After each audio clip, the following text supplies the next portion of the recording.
Chetan Narula here for Cricket World and talking about a team that blows hot and cold as the colours of their jersey, red and green. We're talking about the Bangladeshi Tigers, Bangladesh, who made their debut in the ODI World Cup for the first time when the tournament last came to England. That was back in 1999. Beat Pakistan and made a case for themselves to get test match status. Since then, it's always been up and up for Bangladesh. So how further upwards can they go in this particular tournament? And that remains to be seen. The strength of this Bangladeshi side is in their experience. Players like Tamim Iqbal, Mustafizur Rahman, Mushfiqur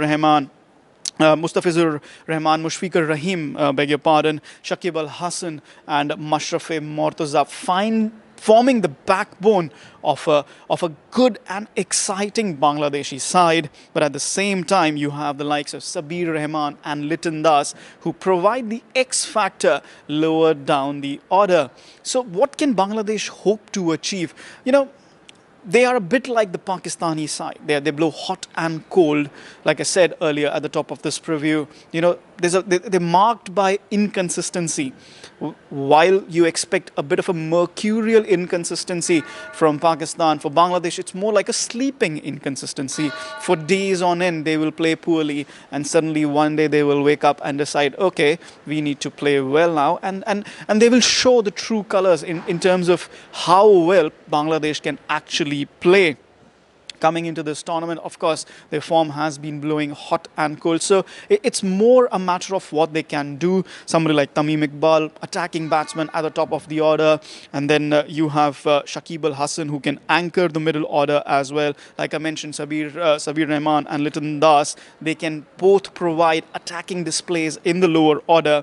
And of course, you can never rule out Mushfiqur Rahim as well. He's the most experienced bat. If he anchors the innings, then it's obvious that Bangladesh will get a good score on the board.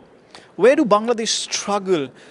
They'll do well. Their bowling attack will do well on pitches where pacers find some assistance. They will do well on pitches where the spinners find some assistance. But where they will struggle is on flatter decks, where the opposition batting lineup can sometimes get heavier on their bowling.